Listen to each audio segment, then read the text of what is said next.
Hello बच्चों, कैसे हैं आप सब। स्वागत है आपका आपके YouTube चैनल बीजे सर मैथमेटिक्स में। आज हम स्टार्ट करेंगे गणित का अगला चैप्टर सारणिक, जिसे इंग्लिश में बोलते हैं डिटर्मिनेंट। ठीक है, तो अब तक हमने 3 चैप्टर पढ़ लिए हैं। अगर आपने वो वीडियो नहीं देखे हैं तो लिंक नीचे डिस्क्रिप्शन में है, उनको आप पढ़ लीजिए पहले, जिससे कि आपके पहले चैप्टर से, दूसरे से और तीसरे से जो क्वेश्चंस आते हैं, लगभग 15 नंबर का आपका मैथ आराम से तैयार हो जाएगा। ठीक है, ये भी बहुत इंपॉर्टेंट है एग्जाम बेस से, क्योंकि इससे आने वाले जो क्वेश्चंस होते हैं वो फॉर्मूले बेस्ड होते हैं। ठीक है, देखते हैं कि सारणिक होता क्या है। तो सारणिक जो है वो एक वर्गाकार आव्यूह से संबंधित संख्या होती है। वर्गाकार आव्यूह से संबंधित संख्या, जैसे आव्यूह जो होता है, आव्यूह का कोई मान नहीं होता, लेकिन सारणिक का मान होता है। जैसे अगर बात की जाए कि 1 क्रॉस 1 कोटि के आव्यूह का सारणिक जो आएगा वो किस तरह से आएगा। मान लो कि a इक्वल टू हमें दिया है 2, तो मॉड a इक्वल टू क्या आएगा, a का सारणिक होगा। ये a का सारणिक बोला जाएगा। ये वाला मॉड a वो मॉड a नहीं है जो संख्याओं को प्लस कर देता है, तो इसकी वैल्यू क्या आ जाएगी 2। मान लो अगर हमें यहीं पे a इक्वल टू -2 दिया जाए तो उसका मॉड a आएगा, उस a की सारणिक आएगी वो -2 ही आएगी, +2 नहीं होगी। ठीक है, तो ये 1 क्रॉस 1 का निकालने का तरीका है, इसमें कोई दिक्कत वाली बात है नहीं। अगर 2 क्रॉस 2 कोटि के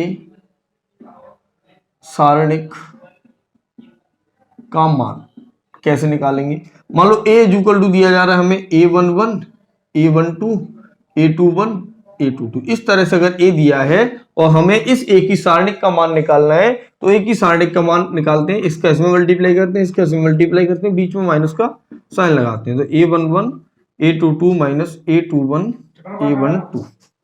ठीक है, तो इस तरह से हम 2/2 कोटि का जो सारणिक आएगा उसका मान निकालेंगे। जैसे फॉर एग्जांपल के लिए ये दे दिया जाए 2 5x3 इक्वल टू 0 हो तो x का मान, तो x का मान कैसे निकालेंगे, तो इसका ऐसे मल्टीप्लाई करेंगे, इसका ऐसे multiply, 6 minus 5x equal to 0, तो माइनस के 5x बराबर -6, तो x बराबर आएगा 6/5। इस तरह से हम 2/2 के सारणिक का मान निकालते हैं। अगर हमसे पूछा जाए कि 3 क्रॉस 3 कोटि के सारणिक का मान क्या होगा, 3 क्रॉस 3 कोटि के सारणिक का मान। ठीक है, तो आप ऐसा करिए, वीडियो पॉज करके इसको थोड़ा सा नोट कर लो, क्योंकि 3/3 का थोड़ा सा बड़ा आएगा, तो उसको मैं लिखने के लिए जगह चाहिए, तो मैं साफ कर दे रहा हूं इधर से। ठीक है,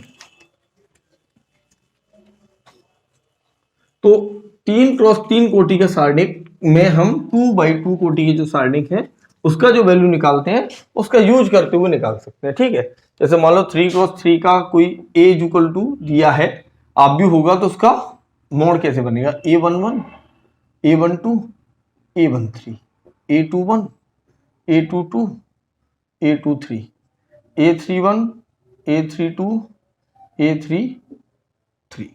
ठीक है, तो ये मोड ए आ जाएगा। मोड ए का मान कैसे निकालेंगे, हम किसी भी पंक्ति या किसी भी स्तंभ से इसका प्रसार कर सकते हैं। मान लो कि हम R1 से प्रसार करते हैं, तो R1 से प्रसार करने पर, अगर हम R1 से प्रसार करेंगे तो सबसे पहले हम इसको उठाएंगे और ये है A11। अब अगला काम क्या करना है, जिस पंक्ति में, जैसे ये पहली पंक्ति में है और पहले स्तंभ, इसको ढकने के बाद जो बचा उस सारणिक को लिख लो, A22 A23 A32 और A33 माइनस A12। अब इसको, अब ये इस वाली स्तंभ आ गया, इस वाली पंक्ति में है, तो इसको ढक दो और इसको ढक दो, तो क्या आ जाएगा A21 A23 A31 और A33, ये बच गया। अब प्लस A13। अब ये इस पंक्ति और इस स्तंभ, मतलब इस पंक्ति में इस स्तंभ को ढक देंगे, तो क्या बचेगा A22 A21 A22 A31 और A32। ठीक है, इस तरह से हम मान निकालेंगे। अब बात आती है यहां प्लस यहां माइनस यहां प्लस, कैसे डिसाइड किया ये प्लस माइनस का चिन्ह, तो हम क्या करते हैं, हम ये देखते हैं कि किस पंक्ति, जैसे पहले बार में हमने क्या कहा, पहली पंक्ति और पहला स्तंभ, तो पहली पंक्ति पहला स्तंभ तो 2 आ गया। अगर ये सम आ रहा है योग तो प्लस चिन्ह लगाएंगे, और ये विषम आएगा तो माइनस का चिन्ह लगाएंगे। जैसे पहली पंक्ति दूसरा स्तंभ, तो 3 होता है और 3 आएगा तो क्या चिन्ह लेंगे, माइनस का। 3 विषम होता है तो पहली पंक्ति और तीसरा स्तंभ, तो 4 आएगा तो प्लस लेंगे। ठीक है, इस तरह से कर सकते हैं। तो A11, अब इसको सॉल्व करने का वही तरीका, ये एक सारणी का वही, तो A22 A33 minus A32 A23 minus A12 A21 minus A33 into A33 minus A31 A23 plus A31 A13 A21 into A32 minus A31 A22। ठीक है, तो ये हमारी वैल्यू आ जाती है। ठीक, इस पे बेस्ड कई सारे क्वेश्चंस आते हैं, तो मैं एक सिंपल सा एक क्वेश्चन लिख लेता हूँ, उसको सॉल्व कर लेते हैं, जिससे कि हमें चीजें क्लियर हो जाएंगी और अच्छे से कि कैसे करना है। 0 2 1 0 1 3 3 1 2। अब देखो इसकी जो वैल्यू निकालना चाह रहे हैं हम कि इस सारणी का मान क्या होगा, का मान ज्ञात करो। अगर हमें इसका मान निकालना है तो कैसे निकालेंगे? सबसे पहली चीज तो ये है कि हम उस पंक्ति या उस स्तंभ से प्रसार करेंगे जिसमें ज्यादा जीरो हो। ज्यादा जीरो होने से क्या फायदा होगा? देखो मान लो इसमें यहाँ जीरो होता तो यहाँ हम जीरो लिखते, यहाँ जीरो लिखते तो इसको सॉल्व नहीं करना पड़ता, क्योंकि जीरो का किसी में मल्टीप्लाई होगा वो पूरा क्या हो जाता है, जीरो। ऐसे यहाँ भी जीरो आ जाता तो यहाँ जीरो रख दिया, इसको करना है, फिर सिर्फ और सिर्फ हमें किसको सॉल्व करना पड़ता, इसको, तो वो हमारे लिए आसान हो जाएगा। ऐसे ही इसमें करेंगे, मैंने लिखा इसलिए है, तो हम पहले C1 से प्रसार करेंगे, से प्रसार। ठीक है, C1 ये R1 होता है, ये R2 होता है, ये R3, ये हमारा C1, ये C2 और ये C3, ये पूरा का पूरा C1 C2 C3, इस तरह से प्रसार करेंगे तो क्या आएगा? देखो ये जीरो यहां पहुंचे। अब देखो ये पहली पंक्ति और तीसरे, पहले स्तंभ और तीसरी पंक्ति में है, तो 3 + 1 = 0, वो 4, और 4 आएगा तो हम सम संख्या है, सम आएगी तो प्लस चिन्ह लगाना है, तो 3 वैसा का वैसा ही। अब इसको ढक दिया और इसको ढक दिया, इन दोनों को ढकने के बाद क्या बचा हमारे पास, इसका इसमें मल्टीप्लाई, इसके इसमें मल्टीप्लाई, तो 6 - 1, तो 3 × 5 = क्या आ जाएगा, 15। ये इसका आंसर हो जाएगा। इस तरह से करेंगे। ठीक है, तो वीडियो पॉज करके इसको नोट कर लो। अब देखते हैं कि जो सारणिक होता है हमारे यहाँ, उसकी प्रॉपर्टी क्या क्या होती है। देखो जो देखते हैं कि सारणिक के गुणधर्म क्या क्या होते हैं। तो सारणिक के गुणधर्मों में पहला गुणधर्म ये है कि यदि किसी सारणिक की किसी एक पंक्ति या स्तंभ के सभी अवयव शून्य हों, 0 0 0 1 2 3 4 5 6, अगर इस तरह का सारणिक मिलेगा तो उसका मान 0 होगा। किसी पंक्ति या किसी स्तंभ में 0 0 0 आ जाए तो उसका मान 0 होगा। ठीक है, दूसरी प्रॉपर्टी यह है कि यदि किसी सारणिक की किसी एक पंक्ति या स्तंभ के सभी अवयव समान या समानुपाती हो, जैसे डेल्टा = मैंने ले लिया A B C P Q R, तो यदि किसी सारणिक की किसी पंक्ति, जैसे पहली पंक्ति ये R1 और ये R2, इन दोनों के सभी अवयव समान हैं, तो हम सीधा सीधा क्या लिख देंगे, इस सारणिक का मान भी 0 होगा। अगर यहाँ पे समानुपाती होता है, जैसे 2 2 2, तब भी ये क्या होता, 0 हो जाता। ठीक है, तीसरी चीज, अगर हम किसी सारणिक की किसी पंक्ति से, किसी एक पंक्ति से किसी एक संख्या का गुणा करते हैं, जैसे 2A 2B 2C P Q R S T U, तो उस सारणिक का मान भी उतना ही गुना हो जाता है। जैसे इसमें ये सारणिक होता और इसमें बाद में क्या कर देते, 2 का गुणा कर देते, तो इस सारणिक का मान 2 गुना हो जाता था। कुल मिला के ये है कि इस सारणिक से अगर हम कुछ निकालना चाहते हैं बाहर, तो 2 बाहर आ सकता है, यहाँ A B C और P Q R और S T U बचेगा। ऐसा हम आव्यूह में नहीं कर सकते थे, क्योंकि आव्यूह में जब भी हम कोई अवयव से गुणा करते थे तो सारे अवयवों में गुणा हो जाता था। या तो ये समझ लो कि इसका 2 का गुणा कर सकते हैं, तो सिर्फ इसमें या सिर्फ इसमें, सिर्फ इसमें, सिर्फ इसमें, किसी एक में करेंगे, सब में नहीं करेंगे। ठीक है, ये तीसरी प्रॉपर्टी हो गई। चौथी जो प्रॉपर्टी है हमारे इस सारणिक की, कि अगर हम किसी सारणिक की कोई 2 पंक्तियों या स्तंभों को परस्पर बदल दें, जैसे मान लो ये R1 है, ये R2 है, मान लो मैंने इंटरचेंज कर दिया R1 को R2 से, तो हमारे इस सारणिक के मान का चिन्ह बदल जाएगा। तो ये आ जाएगा D E F A B C और G H I वैसा का वैसा ही, तो ये आ जाएगा माइनस डेल्टा के बराबर। ठीक है, ऐसा हो जाता है। पांचवा है कि यदि किसी सारणिक का मान निकालें या उस आव्यूह के परिवर्त का सारणिक निकाल लें, मतलब अगर किसी सारणिक की जैसे डेल्टा है तो A B C D E F और जी एच आई, तो किसी आव्यूह का सारणिक निकालना या उसके परिवर्त का, मतलब इसकी पंक्तियों को स्तंभों में और स्तंभों को पंक्तियों में, A B C D E F और जी एच आई, अगर हम ऐसा कर देते हैं तब भी उस सारणिक का मान नहीं बदलता है, मान अपरिवर्तित रहेगा, अब भी ये मान डेल्टा का डेल्टा ही रहेगा। ठीक है, तो ये हमारी पांचवी प्रॉपर्टी है, तो वीडियो पॉज करके नोट कर लीजिए। तो अगली जो प्रॉपर्टी है, प्रॉपर्टी नंबर 6, वो ये है कि यदि किसी सारणिक में कोई दो पंक्ति या कोई दो स्तंभ A B plus A plus B लिखा हो या सी प्लस डी और E plus F P Q R S T U, ये कहना चाह रहे हैं यदि किसी सारणिक के सभी अवयव या कुछ अवयव, कुछ या मतलब दो या दो से अधिक पदों के योग के रूप में लिखे हो इस तरह से, तो हम उस सारणिक को दो सारणिकों के रूप में लिख सकते हैं। जैसे डेल्टा इज इक्वल टू, इसको लिख सकते हैं A B A C E P Q R S T U plus B D F P Q R S T U, इस तरह से हम लिख सकते हैं। इसका मान और इसका मान, दोनों के मान जो आएंगे वो सेम आएंगे। ठीक है, तो ये और एक प्रॉपर्टी और है इसमें, प्रॉपर्टी नंबर 7 जो हमें याद रखनी है कि यदि किसी सारणिक, मान लो ए इज इक्वल टू दिया है हमें, delta is equal to A B C D E F G H I, तो इस सारणिक में हम किसी एक पंक्ति या स्तंभ में किसी अन्य पंक्ति या स्तंभ में किसी एक संख्या k से गुणा करके जोड़ सकते हैं। मान लो मैंने R1 को बदल दिया R1 प्लस 2R2 से, तो हम जब ऐसा करेंगे तो सारणिक का मान नहीं बदलेगा, R1 को बदल रहे हैं और R2 में ये R2 में 2 का गुणा करके 2 2 2 गुणा हो जाएगा, तो ये A plus 2D B plus 2E और C प्लस 2F और D E F G H I। अगर हम ऐसा करेंगे तो इन दोनों के मान जो आएंगे वो सेम रहेंगे, मान नहीं बदलेगा। ठीक है, तो वीडियो पॉज करके इसको नोट कर लीजिए। देखो जो प्रॉपर्टीज ऑफ डिटर्मिनेंट जो हमने सारणी के गुणधर्म पढ़े, उन पे जो क्वेश्चंस आते हैं वो इस प्रकार के क्वेश्चंस आते हैं। देखो, सिद्ध करो कि ये इज इक्वल टू ये और ये इज इक्वल टू 0। ठीक है, कई सारे क्वेश्चंस बन सकते हैं। हमें क्या करना है, अपने जो प्रॉपर्टीज हैं उनको इन क्वेश्चनों में लगा के इसको प्रूव करना है। तो जब भी इस तरह का क्वेश्चन आए जिसमें कोई भी दो जीरो बन पा रहे हो, तो हम कोशिश करेंगे कि उसे जीरो बनाए। जैसे यहां पे ये R1, ये R2 और ये R3 है। ठीक है, तो हम क्या करते हैं कि R2 को बदल देते हैं R2 माइनस R1 से, ऐसे ही R3 को बदल देंगे R3 माइनस R1 से। और ऐसा हम क्यों कर रहे हैं, ताकि यहां भी एक जीरो आ जाएगा, यहां जीरो आ जाएगा, बाद में हम उसका प्रसार कर देंगे तो हमारा आंसर आ जाएगा। तो जब R2 माइनस R1 करेंगे तो 1ABC, मतलब पहली वाली पंक्ति में कोई फर्क नहीं पड़ेगा।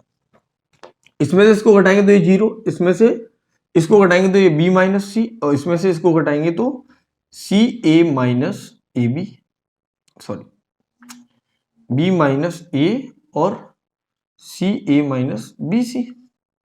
अगर हम इसमें से पहले को घटाएंगे R3 माइनस R1 करेंगे तो ये 0, ये A minus C minus A, और ये आ जाएगा हमारे पास AB माइनस BC। ठीक है, अब इन दोनों को देखोगे ध्यान से, तो ये B माइनस, इसमें से C कॉमन आ रहा है, इसमें से B कॉमन आ रहा है, तो 1ABC 0 B माइनस A। अगर हम इसमें से माइनस का C कॉमन ले लें तो ये B माइनस A हो जाएगा। ठीक है, ऐसे ही 0 C माइनस A, और इसमें से C minus A minus B बनाना, तो इसमें माइनस 1 कॉमन ले लेते हैं, तो ये A माइनस B हो जाएगा, और इसमें से C कॉमन लेंगे तो ये A माइनस B हो जाएगा। और इसमें से अगर हम इसमें C माइनस A बनाना है तो इसे C माइनस A रखिए, और यहाँ पे माइनस का B कॉमन ले लेंगे तो ये C माइनस A बन जाएगा। ठीक, अब देखो ध्यान से, इस पूरे में से A माइनस B और इसमें से C माइनस A कॉमन आ रहा है, तो हम वो कॉमन ले लेते हैं। ये आ जाएगा हमारे पास C माइनस A और A minus B, A minus B और C माइनस A। अगर हम ये दोनों चीजें कॉमन निकाल लेंगे तो हमें हमारे पास बचेगा 1A BC 0 -1 और C, और यहां बचेगा 0 1 और माइनस का B। अब इसका प्रसार कर दो R C1 से प्रसार करने पर, तो याद आएगा A minus B minus C, ये तो है ही। अब ये 1 इसको ढक दिया तो माइनस का माइनस माइनस प्लस, तो B माइनस C, तो ये आ गया A minus B minus C और C माइनस E। यही हमें प्रूफ करना था, इक्वल टू RHS। ठीक है, तो इस तरह के क्वेश्चन जब आपको बोर्ड में पूछे जाए और आपसे ना आए बाई चांस, ठीक है, तो इसको करने का एक तरीका है। तरीका क्या, मतलब हम कैसे भी करके इस तरह से क्वेश्चन करें कि जो चेक करने वाला हो उसे ये लगे कि ये क्वेश्चन सही हुआ है। वो कैसे करेंगे, देखो कि हमें कुछ इस तरह के R1 R2 R3 इन सबको बदलेंगे, बदलने के बाद कुछ ना कुछ हमें मिलता जाएगा। जब हमें लगेगा लास्ट में आके कि हमारा ये आंसर मैच नहीं हो रहा है, तो हम जो कुछ आएगा उसको लिख देंगे C1 से या C2 से या C3 से प्रसार करने पर ये आ गया, और यहां से हमें ये मिल गया बराबर RHS। तो उससे क्या होगा, अगर कोई ऐसा एग्जामिनर आ गया जो सिर्फ आंसर को फोकस कर रहा होगा, वो आपको नंबर देगा और आगे बढ़ जाएगा। अब बाई चांस ऐसा कोई आया जो चेक कर लेगा, अरे तो चेक कर लेगा तो आपको तो वैसे भी नहीं आ रहा था, जब आ ही नहीं रहा तो उसके नंबर आपको मिलने नहीं थे। अब आपने बेवकूफ बनाने की कोशिश की, शायद नंबर मिल जाए। ठीक है, तो इस तरह से कर सकते हैं। अब देखो इसको कैसे करेंगे, मैंने क्या कहा, जब भी एक आए तो हमें 0 बनाने, तो इसमें 2 0 बनाने की कोशिश करेंगे। C2 को बदल देते हैं C2 माइनस C1 से, और C3 को बदल देते हैं C3 माइनस C1 से। तो यहां आ जाएगा 1 B प्लस C और B plus C minus E। यहां आएगा 0। यहां देखो इसमें से इसको घटाएंगे तो A से A कट जाएगा, C माइनस B। इसमें से इसको घटाएंगे तो देखो A से A कट जाएगा और बाकी चीजें जुड़ जाएंगी। देखो ध्यान से, यहां आएगा 2C, सॉरी इसमें से इसको घटा रहे हैं तो C से C कट गया, यहां बचा A माइनस B, और इसमें से इसको घटाएंगे देखो तो C से C कैंसिल आउट हो जाएगा, A से A ये प्लस का हो जाएगा, ये माइनस का है तो ये माइनस का, तो 2A माइनस B आ जाएगा। ठीक है, अब इसमें से इसको घटाएंगे तो देखो 1 का तो 0 बन गया, इसमें से इसको घटा रहे तो 1 का 0, B से B कैंसिल, ठीक है, और C A, तो A माइनस C बचा। अब इसमें से इसको जब घटाया जाएगा तो B से B कैंसिल हो जाएगा, C बचेगा 2 और A बचेगा 2, तो ये आ जाएगा 2A माइनस C। अब हम इसमें से A माइनस C, इसमें से A माइनस C कॉमन ले लें तो A माइनस B और A माइनस C बाहर मिल जाएगा हमें। यहां बचेगा 1B plus C minus A, 0 1 2, 0 1 2। अगर हम ध्यान से देखें तो ये C2 और ये C3 दोनों C1 C2 equal to C3, से इसकी वैल्यू क्या आ जाएगी 0। इस तरह से कर सकते हैं। ठीक है, तो कई सारे क्वेश्चन इसमें बन सकते हैं, जितनी भी हम बनाना चाहें। बाई चांस ना आए तो ये एक टेक्निक याद रखेंगे कि इधर से सॉल्व करो, इधर से सॉल्व करो और लास्ट में ये आंसर लिख दो, ये आया है हमारा। ठीक है, भले ही ना आया हो तो वीडियो पॉज करके इसे नोट करो। अगला जो टॉपिक है अपना वो है त्रिभुज का क्षेत्रफल। ठीक है, अगर हमें त्रिभुज के तीनों बिंदुओं के निर्देशांक दिए जाए तो त्रिभुज के क्षेत्रफल का फॉर्मूला होता है त्रिभुज का क्षेत्रफल बराबर 1/2 x1 by 1 x2 by 2 और x3 1। इस सारणिक का मान निकालेंगे तो हमें त्रिभुज का क्षेत्रफल मिल जाएगा। ठीक है, अगर ये तीनों बिंदु संरेखी हों, तीनों बिंदु संरेखी हों, तो ये जो त्रिभुज का क्षेत्रफल है, तो त्रिभुज का क्षेत्रफल इज इक्वल टू आ जाएगा 0। ठीक है, तो त्रिभुज का क्षेत्रफल का मान होता है 0, ये याद रखना है। अब देखो इसमें एक चीज याद रखेंगे, अगर हम क्वेश्चन को सॉल्व कर रहे हैं और क्वेश्चन को सॉल्व करते हुए हमारा जो आंसर है वो नेगेटिव आ जाता है, तो हम उस माइनस के साइन को छोड़ देंगे, क्योंकि क्षेत्रफल कभी भी माइनस का नहीं होता है। दूसरी चीज हमें क्या याद रखनी है इसमें, कि अगर हमें क्षेत्रफल दिया जाए, जैसे ये कह दिया जाए कि त्रिभुज का क्षेत्रफल 12 है, तो के का मान निकालो, इनमें से कहीं पे के रख दिया जाए तो 12 है, तो हम इसके इक्वल में जब रखेंगे तो उसे +-12 रखेंगे, केवल +12 नहीं रखेंगे, क्योंकि एक्चुअल में जो क्षेत्रफल होता है उसके इधर मोड लगा रहता है और मोड से कोई भी वैल्यू निकलती है तो उसकी 2 वैल्यू आती है, एक प्लस की और एक माइनस की। तो इन चीजों का ध्यान रखेंगे। ठीक है, बेसिक है 3 बिंदु दिए जाएंगे, आपको यहाँ पुट करने, मान निकालना है। तो मैं इस पर कोई क्वेश्चन नहीं करा रहा। एक चीज और आती है इसी टॉपिक पर कि 2 बिंदुओं से जाने वाली रेखा का समीकरण बताओ। मान लो x1/1 और x2/2 2 बिंदु दिए जा रहे हैं और कहा जा रहा है कि इनसे जाने वाली रेखा का समीकरण निकालो। तो वो होता है x/1 x1/1 और x2/2 1 = 0।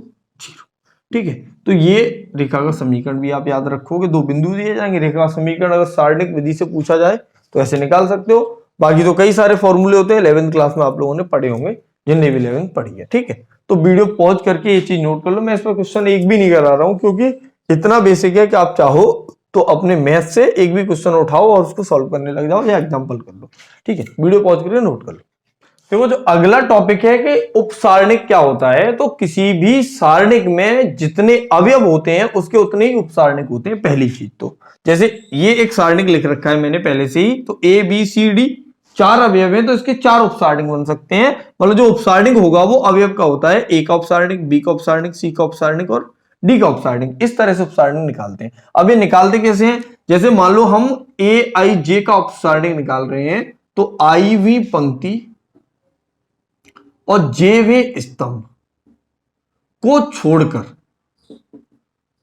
छोड़कर जो भी बचा, छोड़कर बनने वाला सारणिक। नाम से ही पता चल रहा है कि वो सारणिक होना चाहिए। तो जैसे मान लो मुझे A11 का सारणिक निकालना है, तो A11 का उपसारणिक जो होगा तो वो क्या होगा? वो होगा M11 से रिप्रेजेंट करेंगे। और M11 क्या होगा कि पहले स्तंभ और पहली पंक्ति को ढकने के बाद क्या बचा? D, तो D इसका उपसारणिक होगा। अगर ये 3x3 का होता है इस तरह से ABCDEFGHI, तो हम उपसारणिक निकालते तो इसको छोड़ देते, ये बचता और हमारा उपसारणिक क्या आ जाता? EFHI। बात समझ में आई? ठीक है, तो इस तरह से उपसारणिक निकाल सकते हैं। ऐसे ही A12 का उपसारणिक क्या होगा? उपसारणिक जो होगा वो M12 होगा और वो हो जाएगा M12 पहली पंक्ति और दूसरे स्तंभ में जो अवयव है इसको रख दो, इसको रख दो, तो क्या आ जाएगा? C। ऐसे ही M3 वो M21 क्या आ जाएगा? M21 B और M22 वो आ जाएगा E। इस तरह से निकाल सकते हैं। सेकंड क्या होता है? सेकंड बहुत इजी है। अगर हमें उपसारणिक आता है तो -1⁻I+J इंटू MIJ, मतलब जो उपसारणिक निकाला है उसमें अगर हम थोड़े से चिन्ह वगैरह और लगा दें तो जो मिलेगा हमें वो हमारा सेकंड हो जाएगा। देखो कैसे। अब इसमें I और J क्या है? जैसे पहली पंक्ति और पहला स्तंभ, तो I का मान 1 और J का मान भी 1। तो अगर हम A11 का सेकंड निकालेंगे तो वो क्या आ जाएगा? A11 का सेकंड A11 से रिप्रेजेंट होगा और -1⁻1+1 इंटू M11, और M11 क्या है यहाँ पे? D, तो D आ जाएगा, वो कैसा आ जाएगा? प्लस का, क्योंकि -1⁻2 करेंगे तो प्लस का आ जाएगा। ऐसे ही A12 का सेकंड निकालें, सेकंड वो होगा A12, तो -1⁻1+3 इंटू M12 1+2 है, तो ये क्या आ जाएगा? -M12 का मान यहाँ C आया तो यहाँ क्या आ जाएगा? -C, क्योंकि -1⁻3 है। आप इस चीज को समझिए कि उपसारणिक और सेकंड में इतना ही फर्क है कि अगर जो पोजीशन है उसका सम, जैसे पहले निकाल रहे थे जब हमने सारणिक का मान निकालना था, अगर उसका सम जो आ रहा है वो प्लस सम आ रहा है तो उस पर कोई चिन्ह बदलेगा नहीं, जो उपसारणिक है वही सेकंड रहेगा। और अगर विषम स्थान पे आ रहा है तो उसका जो उपसारणिक आया है उसमें माइनस का चिन्ह लग जाएगा और कुछ नहीं बदलेगा। ठीक है, इसकी कुछ प्रॉपर्टी है सेकंड की, वो ये है कि मान लो कि अगर हमें कोई सारणिक दिया जा रहा है और उस सारणिक में उसी किसी पंक्ति या स्तंभ के सेकंडों का गुणा करके अगर हम जोड़ दें, जैसे मान लो ये A11 A12 A13 A21 A22 A23 A31 A32 A33, अगर A11 और A11 प्लस A22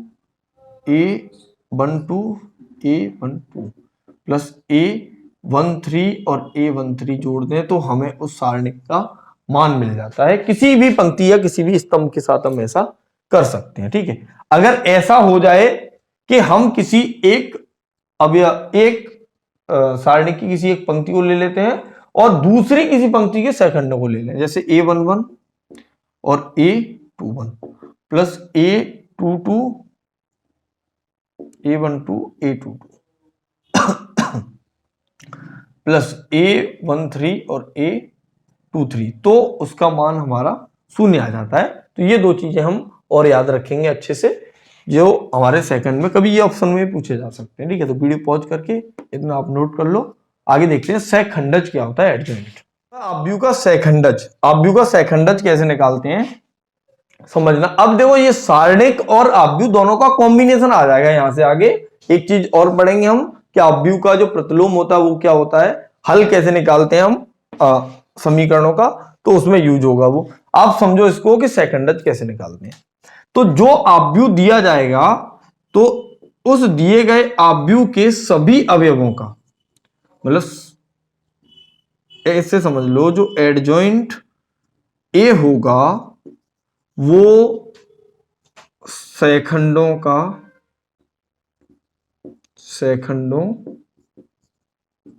का आव्यूह बनाएंगे। एक जो भी अवयव दिए उन सबके सेकंड निकालेंगे, उन सेकंडों का आव्यूह बनाएंगे और उस आव्यूह का परिवर्त कर देंगे, ट्रांसपोज। ठीक है, तो जो नया आव्यूह मिलेगा वो हमें क्या मिल जाएगा, एडजॉइंट ऑफ ए मिल जाएगा। तो एडजॉइंट ए अगर निकालना है, एडजॉइंट ए, तो वो क्या आएगा, A11 A12 A13 A21 A22 A23 A31 A32 और A33। ठीक है, तो ये इसके सारे अवयवों का सेकंड आ गए और उसका भी हमें क्या करना है, ट्रांसपोज कर देंगे। तो क्या आ जाएगा, A11 A12 A13।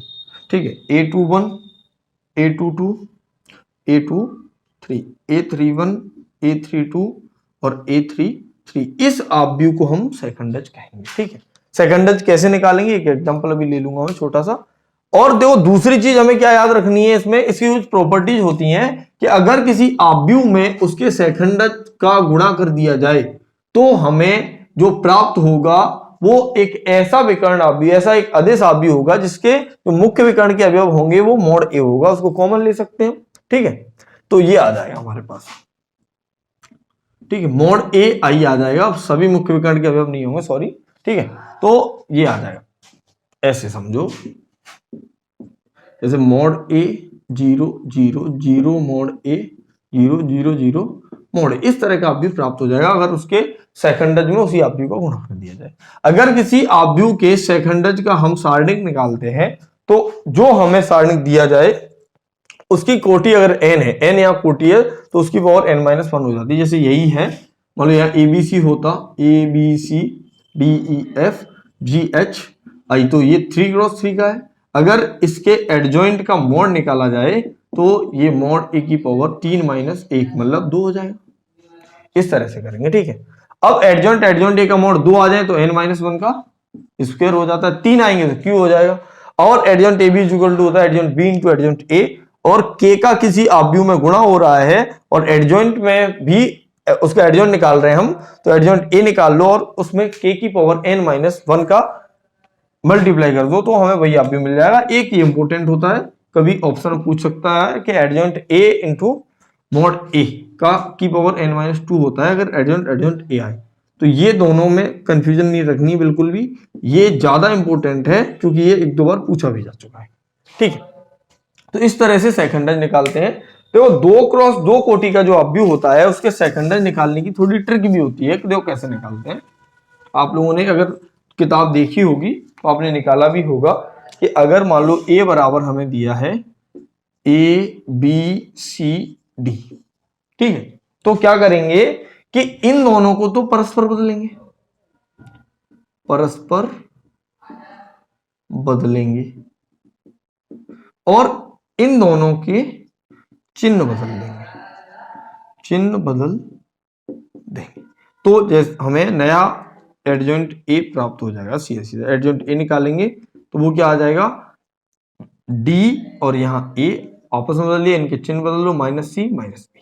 ठीक है, तो ये नया हमारा एडजॉइंट ए प्राप्त हो जाएगा। इस तरह से करेंगे। ठीक है, तो वीडियो पॉज करके नोट कर लो। एक टॉपिक और पढ़ लेते हैं कि आव्यूह का प्रतिलोम क्या होता है और व्युत्क्रमणीय आव्यूह क्या होते हैं। पढ़ चुके हैं हम इन्हें आव्यूह में, लेकिन फिर से इसमें एक दूसरा मेथड है, उसमें एडजॉइंट ए का यूज होगा और एडजॉइंट ए तभी हम जब सवाल आएगा तभी निकालेंगे, क्योंकि निकालना तो पड़ेगा ही। उसी में मैं आपको एडजॉइंट ए निकाल के बता दूंगा कि इस तरह से अगर सिर्फ एडजॉइंट ए पूछा जाए तो ऐसे निकालेंगे। तो वीडियो पॉज कर लीजिए। तो अगली जो चीजें हैं जो हमें याद रखनी है, एक तो व्युत्क्रमणीय आव्यूह क्या होता है, ये याद रखना है कि व्युत्क्रमणीय आव्यूह वो होता है जिसमें मोड ए मतलब अगर हम किसी आव्यूह का सारणिक निकालें और उसका सारणिक का मान 0 के बराबर ना हो तो उसे हम व्युत्क्रमणीय आव्यूह कहेंगे, और उसके सारणिक का मान 0 के बराबर आ जाए तो हम उसे अव्युत्क्रमणीय आव्यूह कहेंगे। ठीक है, ऐसा क्यों कह रहे हैं, देखो ए का जो प्रतिलोम होता है ए इनवर्स बराबर होता है एडजॉइंट ए बट्टे मोड ए।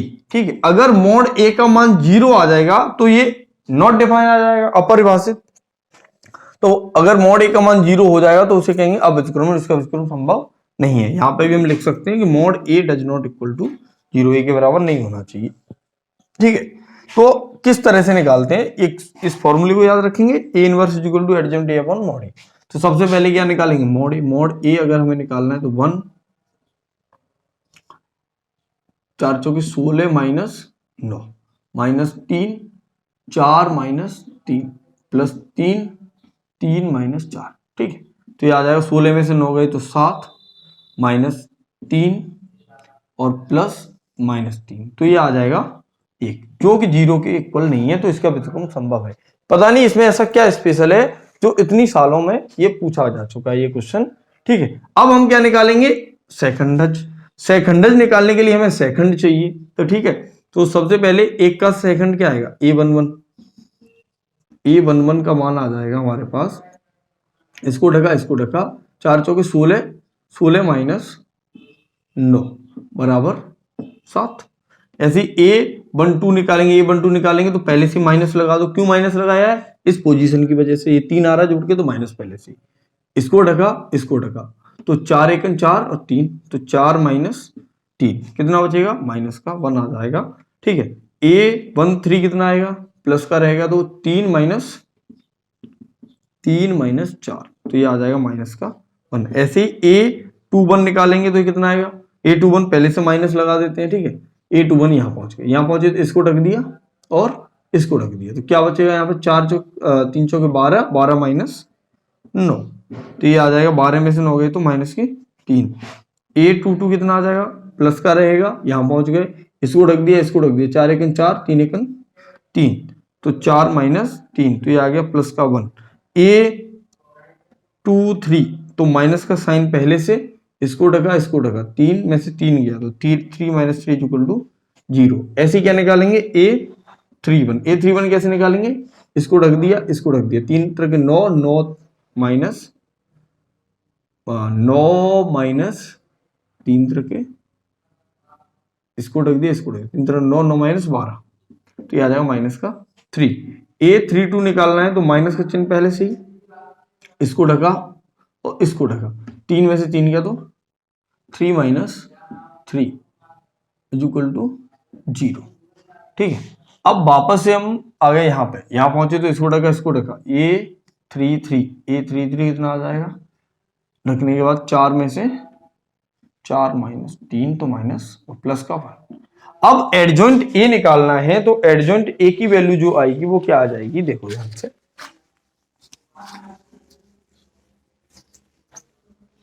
Adjoint A. तो एडजॉइंट ए के लिए हमें पहले तो एक आव्यूह बनाना पड़ेगा इसके उपसारणिकों का, वो इसके सेकंड होगा 7 माइनस 1 फिर -3 1 0, फिर आया है हमारे पास -3 0 और 1, और उसका क्या करना है, परिवर्त, उसका भी हम ट्रांसपोज निकालेंगे।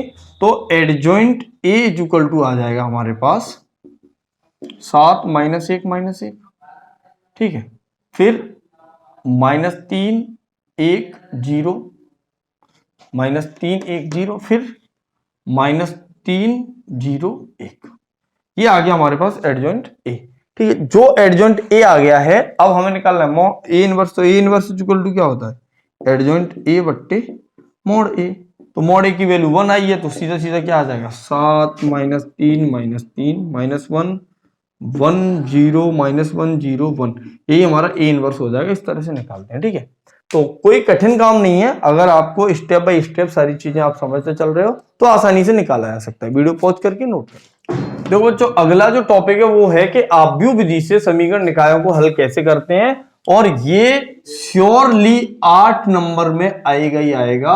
हर ईयर हर सेट में जो क्वेश्चन कॉमन होते हैं, एक तो प्रतिलोम और एक ये, दो चीजें कॉमन है। दो चीजें कॉमन है तो इसमें क्या क्या हमें याद करना है, एक तो हमें ए पता होना चाहिए कि आव्यूह ए क्या है, A1 B1 C1, A2 B2 C2 A3 B3 और C3, मतलब जो इसके गुणांक हैं उनका जो आव्यूह बनेगा उसे A कहते हैं, और जो B होता है वो है D1 D2 और D3, और जो X होता है वो है X Y और Z का आव्यूह।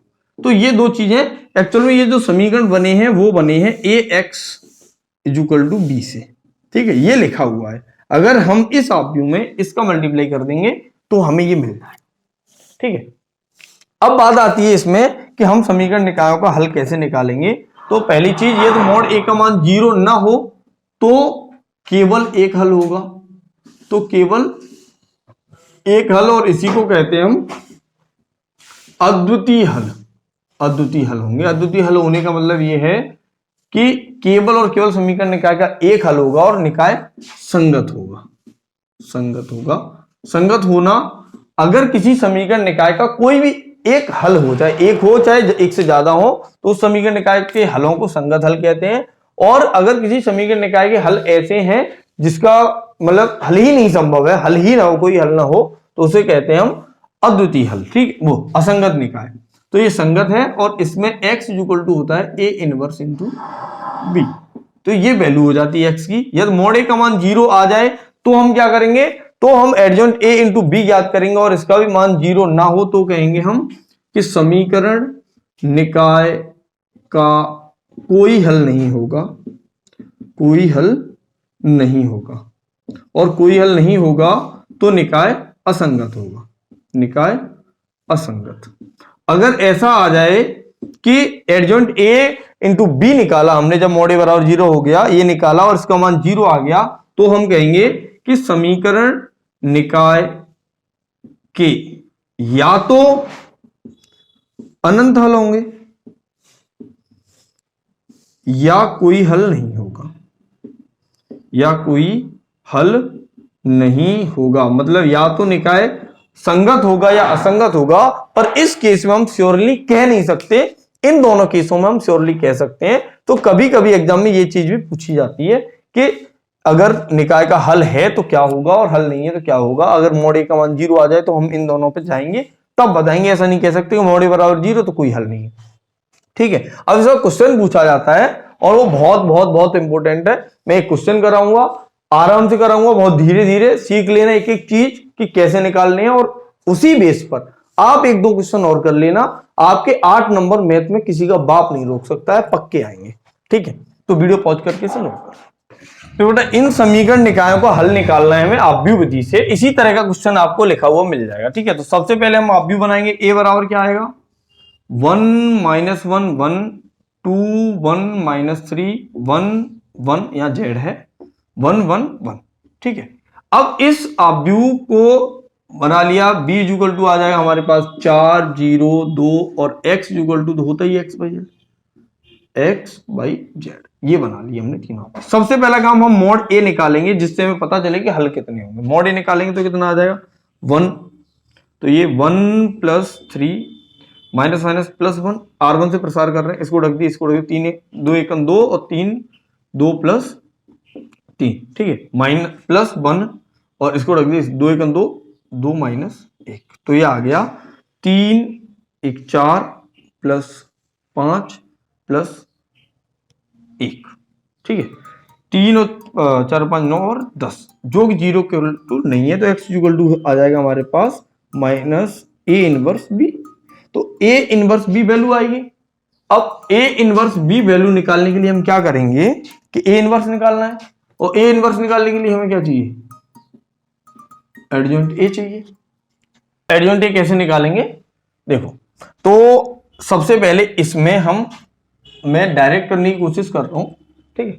आप चाहो तो एक एक करके A11 जैसे मैंने पिछले में निकाला था, A11, A12, A13 ऐसे निकाल लेना, ठीक है। अगर हम डायरेक्ट निकालने की कोशिश करें तो यहाँ A11 इसको रख दिया, इसको रख दिया, 3 और 1 4 आ जाएंगे, ठीक है। पोजीशन की वजह से भी प्लस चिन्ह रहना है, ठीक है। अगर हम इसको रख दें, इसको रख दें, तो 2 1 2, 2 और 3 5, और पोजीशन की वजह से -5, ठीक है। इसको रखें और इसको रखें, इसको रखें, 2 1 2, 2 और 1 3 मतलब 2 में से 1 गया तो 1 बचा, 3 नहीं आएगा, ठीक है। 2 में से 1 चला गया। अब यहां पहुंचे तो इसको रख दिया, इसको रख दिया, दूसरी पंक्ति पहला अवयव, तो ये माइनस का आना है, तो -1 -2, और पोजीशन की वजह से माइनस, तो प्लस का 2 आ जाएगा। इसका निकालेंगे, इसको रख दिया, इसको रख दिया, 1 में से 1 गया तो 0, इसको निकालना है तो इसको ढका, इसको ढका, तो 1 और प्लस 1 2, और इस पोजीशन की वजह से क्या आना है, प्लस, तो ये आ जाएगा प्लस का 2, 1 और 1 2, ठीक। अब यहां पहुंचे, इसको रख दिया, इसको रख दिया, माइनस प्लस 3 में से 1 गया तो प्लस के 2 बचा, ठीक है। और इस जगह पर है, हम इस जगह पे हैं तो तीसरे 1 4 सही है, ठीक है। अब यहां पहुंचे तो इसको रख दिया, इसको रख दिया, 3 1 3 और 3 -2 माइनस के 5 आएंगे, इस पोजीशन की वजह से माइनस, तो प्लस के 5 हो जाएंगे वो, और यहां पे पहुंचेंगे, इसको रख देंगे, इसको रख देंगे, 2 1 2, 2 और 1 3, और इस पोजीशन की वजह से प्लस, तो प्लस के 3, तो ये एडजॉइंट ए का परिवर्त। तो एडजॉइंट ए कितना आ जाएगा, एडजॉइंट ए आ जाएगा हमारे पास 4 -5 1 2 0 2 2 5 3, ठीक है। ये एडजॉइंट ए आएगा। अब ए इनवर्स निकालना है, तो ए इनवर्स बराबर क्या आ जाएगा, एडजॉइंट ए बट्टे मॉड ए, और मॉड ए का मान है 10, तो 1/10, ये आएगा 4 2 2 -5 0 5 1 2 3, ठीक है। अब जो सॉल्यूशन है वो है x = a इनवर्स b, तो a इनवर्स ये आ गया 1/10, 4 2 2 -5 0 5 1 2 3 इंटू a इंटू b का मान है 402 402। अब इसका इसमें मल्टीप्लाई करेंगे तो a आ गया x/z, ये इक्वल होगा किसके, 1/10 तो है ही आगे, वो रहेगा। इसका मल्टीप्लाई करेंगे, 4 चौके 16 प्लस 0 और प्लस के 4, ऐसे इसका मल्टीप्लाई करेंगे तो माइनस के 20 प्लस 0 और प्लस 10, फिर प्लस के 4 प्लस 0 प्लस 6, तो ये आ जाएगा 1/10 और 16 और 4 20 माइनस के 10 और प्लस के 10, और 10 का मल्टीप्लाई कर देंगे अंदर, तो ये आ जाएगा 2 -1 और 1। तो x/z की जो वैल्यू आएंगी तो पहले के बराबर x = 2 and y = -1 and z = आ जाएगा प्लस का 1। इस तरह से सॉल्व करते हैं, बहुत आराम से करा है हमने, ठीक है। तो वीडियो पॉज करके इसे नोट कर लो, very very very important question है। आप चाहो तो भैया 1-2 एग्जाम्पल अपनी बुक के कर लो, जिससे आपको कॉन्फिडेंस आ जाएगा इन क्वेश्चन को हम कर लेंगे, क्योंकि हर हाल में मतलब कोई नहीं रोक सकता, ये आएगा ही आएगा, ठीक है। तो आपने पूरा वीडियो अगर एंड तक देखा है तो मुझे लग रहा है पूरा का पूरा स्टार्टिंग आपको अच्छे से समझ में आया होगा, कोई चीज छोटी नहीं है इसमें, ठीक है। तो अगर आप चैनल को अब तक सब्सक्राइब नहीं किए तो प्लीज सब्सक्राइब जरूर कर लें, ताकि मेहनत बरकरार रहे हमारी भी। तो और कुछ ज्यादा पढ़ेंगे नहीं इसमें, इतना ही पढ़ना है। क्वेश्चंस आगे देख लेंगे, अगर टाइम मिल जाएगा तो जरूर बनाएंगे क्वेश्चंस भी आपके लिए। अगला जो चैप्टर आएगा वो आएगा सांतत्यता एवं अवकलनीयता, तो बने रहिए हमारे साथ और देखते रहिए Vijay sir mathematics. All the very best.